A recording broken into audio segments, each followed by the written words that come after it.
नमस्कार, मैं हूं वैष्णवी। रूबरू बिहार पर आज दिन भर की बड़ी खबरों में आपका स्वागत है। चलिए जानते हैं देश प्रदेश की अब तक की बड़ी खबरों को। बिहार में 1 अप्रैल को नया शैक्षणिक सत्र शुरू हो रहा है। इस बार जिला के सभी सरकारी विद्यालयों में भी इस दिन नया शैक्षणिक सत्र शुरू हो जाएगा। पहली से लेकर 12वीं कक्षा तक की सभी वार्षिक परीक्षा संपन्न हो गई हैं। सबका परिणाम भी जारी कर दिया गया है। पहले दिन से नए सत्र में नामांकन के साथ पढ़ाई शुरू हो जाएगी। प्रधानमंत्री नरेंद्र मोदी ने एक बार फिर राम मंदिर को लेकर अपनी भावना व्यक्त की है। एक निजी चैनल को दिए इंटरव्यू में पीएम मोदी ने कहा कि मैं रामलला के दर्शन को शब्दों में बयान नहीं कर सकता। मैं जब दर्शन करने पहुंचा तो ऐसा लगा कि जैसे भगवान राम मुझसे कह रहे हैं कि भारत का स्वर्णिम युग प्रारंभ हो चुका है। वैशाली के लालगंज के पूर्व विधायक बाहुबली विजय कुमार शुक्ला उर्फ मुन्ना शुक्ला के विवादित बयान को लेकर राजधानी के SC/ST थाने में शिकायत दर्ज की गई है। पटना हाईकोर्ट के अधिवक्ता अमर आजाद ने रविवार को थाने में मुन्ना शुक्ला के विरुद्ध प्राथमिकी करने के लिए आवेदन दिया है। आज 1 अप्रैल है और आज से भारत में 800 से ज्यादा दवाएं महंगी होने जा रही है। दरअसल सरकार ने होलसेल प्राइस इंडेक्स में कई बदलाव किए हैं, जिसके तहत कई दवाओं की कीमतें अब बढ़ जाएंगी। इन दवाओं की कीमतों में करीब 12% की बढ़ोतरी देखी जा रही है। इसके तहत राष्ट्रीय आवश्यक दवा सूची में 0.0055% में बढ़ोतरी हुई है। मुख्यमंत्री आवास के सामने विरोध कर रहे अतिथि शिक्षकों पर पुलिस ने लाठीचार्ज कर दिया। इसमें कई शिक्षक चोटिल हो गए। अतिथि शिक्षकों का आरोप है कि इन लोगों की सेवा बिहार सरकार ने 31 मार्च को समाप्त कर दी। इस कारण उनका रोजगार छिन गया। सोमवार दोपहर शांतिपूर्ण तरीके से मुख्यमंत्री आवास के सामने प्रदर्शन कर रहे थे, लेकिन आचार संहिता की बात कहकर पुलिस कर्मियों ने बेरहमी से पिटाई की। पीएम मोदी ने 10 साल पहले को याद करते हुए कहा कि जब उन्होंने 2014 में RBI के 90वें जन्मदिन में भाग लिया था तो स्थिति पूरी तरह से अलग थी। भारत का बैंकिंग सेक्टर चुनौतियों और समस्याओं से घिरा हुआ था, फिर चाहे वह NPA हो या फिर सिस्टम की स्थिरता की कमी। हर कोई भविष्य को लेकर डरा हुआ था। स्थिति इतनी खराब थी कि सरकारी बैंकिंग सिस्टम देश की इकोनॉमिक ग्रोथ में कोई सहयोग नहीं कर पा रहा था। डिप्टी सीएम विजय सिन्हा ने सोमवार को लालू परिवार पर जमकर हमला बोला। उन्होंने लालू यादव की बेटी रोहिणी आचार्य और बहू ऐश्वर्या को लेकर बयान दिया। उन्होंने कहा कि लालू यादव अपनी बड़ी बहू ऐश्वर्या को अपमानित करने का काम कर रहे हैं। अपनी बेटी रोहिणी को शक्ति देने के लिए लालू अपनी बहू ऐश्वर्या, जो बेटी के समान है, उसका अपमान कर रहे हैं। RBI के 90 साल पूरे होने के स्मृति समारोह में RBI गवर्नर शक्तिकांत दास ने कहा कि एक संस्था के रूप में RBI का विकास भारतीय अर्थव्यवस्था के विकास के साथ गहराई से जुड़ा हुआ है। RBI गवर्नर ने कहा कि एक केंद्रीय बैंक होने से लेकर मुख्य रूप से योजना अवधि के दौरान दुर्लभ संसाधनों के आवंटन के बाद RBI बाजार अर्थव्यवस्था के लिए एक समर्थक बन गया है। कहलगांव के भाजपा विधायक पवन कुमार यादव के मोबाइल पर कॉल कर किसी ने 50 लाख रुपए की रंगदारी मांग सनसनी फैला दी है।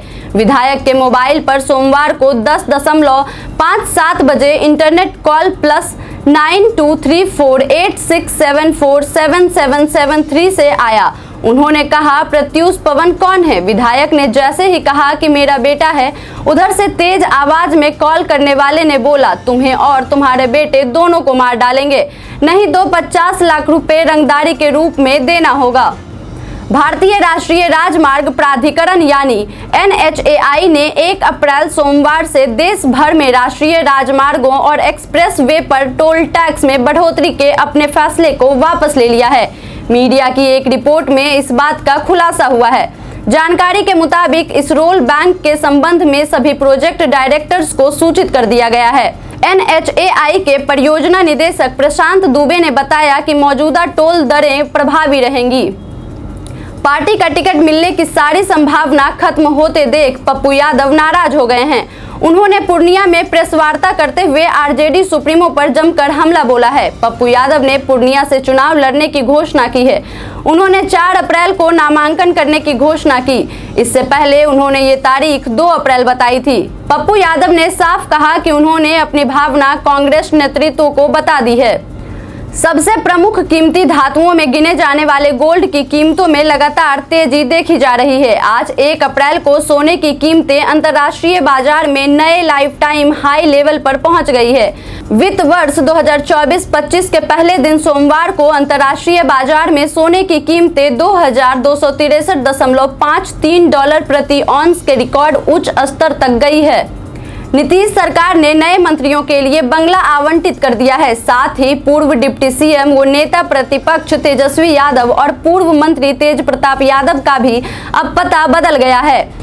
तेजस्वी यादव अब कर्णांकित आवास संख्या 1 पोलो रोड में रहेंगे। वहीं तेजस्वी यादव के बंगला में डिप्टी सीएम सम्राट चौधरी रहेंगे और तेज प्रताप यादव के बंगला में डिप्टी सीएम विजय सिन्हा रहेंगे।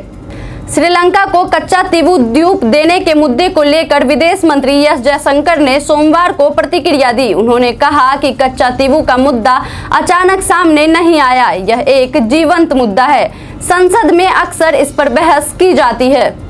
लोक जनशक्ति पार्टी रामविलास ने वैशाली, समस्तीपुर और खगड़िया सीट पर अपने प्रत्याशियों के नाम की घोषणा कर दी है। लोजपा रामविलास के उम्मीदवारों में चिराग पासवान, अरुण भारती, वीणा देवी, सांभवी चौधरी और राजेश वर्मा का नाम शामिल है। शराब नीति से जुड़े मनी लॉन्ड्रिंग मामले में गिरफ्तार दिल्ली के मुख्यमंत्री अरविंद केजरीवाल को सोमवार को बड़ा झटका लगा। दिल्ली की राउज एवेन्यू कोर्ट ने ईडी की मांग पर केजरीवाल को 15 अप्रैल तक न्यायिक हिरासत में भेज दिया है। अमेरिका के बाल्टीमोर में फ्रांसिस स्कॉट पुल हादसे के करीब सप्ताह भर बाद भी चालक दल के 20 भारतीय सदस्य जहाज पर फंसे हुए हैं।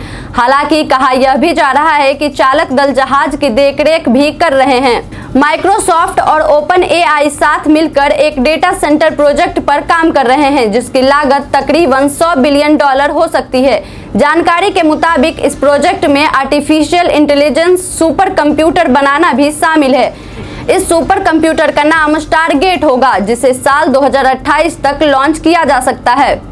बॉलीवुड के किंग यानी शाहरुख खान की दुनिया दीवानी है। इसी लिस्ट में अब अमेरिकी राजदूत एरिक गॉर्सेटी का भी नाम जुड़ गया है। भारत में अपने पहले कुछ हफ्तों के दौरान बॉलीवुड सुपरस्टार शाहरुख खान के साथ अपनी पहली मुलाकात को याद करते हुए गॉर्सेटी ने बड़ा खुलासा किया है। अमेरिकी राजदूत एरिक गॉर्सेटी ने एक इंटरव्यू में कहा कि यह जानकर कि वह शाहरुख से मिले, उनके कार्यकाल में हर कोई पागल हो गया और पहले तो इस पर विश्वास ही नहीं कर सका। लोकसभा चुनाव को लेकर बिहार में राजनीतिक सरगर्मी तेज है। वार पलटवार का सिलसिला भी जारी है। बिहार के पूर्व डिप्टी तेजस्वी यादव ने रविवार को दिल्ली में सत्ता पक्ष पर जमकर निशाना साधा। उन्होंने गोविंदा के गाने के जरिए भाजपा पर हमला बोला।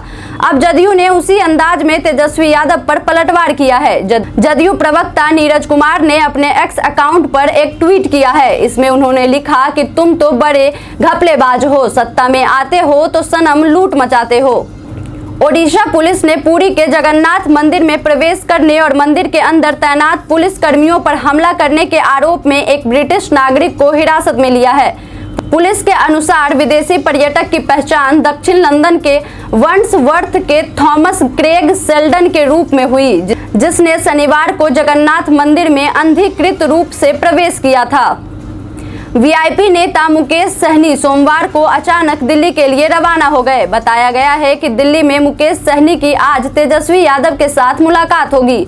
मतलब महागठबंधन में वीआईपी की एंट्री हो सकती है। आरएलडी के राष्ट्रीय उपाध्यक्ष शाहिद सिद्दीकी ने पार्टी से इस्तीफा दे दिया है। उन्होंने अपना इस्तीफा जयंत चौधरी को भेजा है।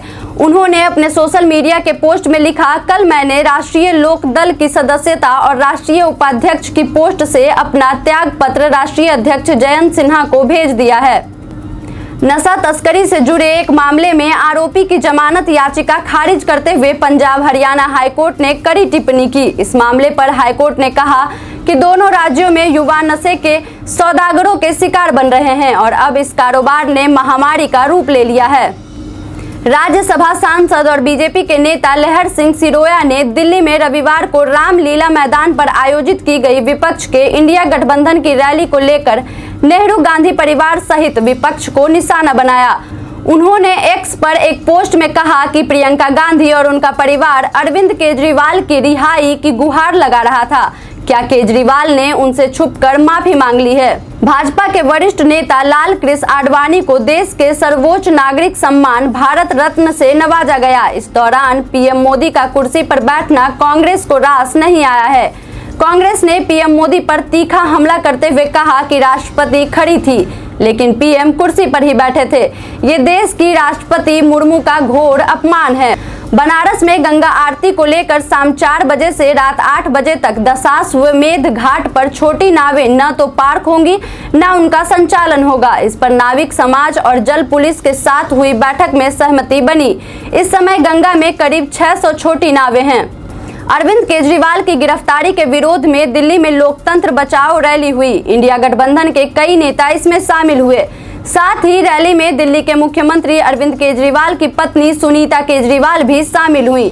सुनीता केजरीवाल ने रैली को संबोधित भी किया। इस दौरान उन्होंने जेल से भेजा गया अरविंद केजरीवाल का पत्र भी पढ़ा।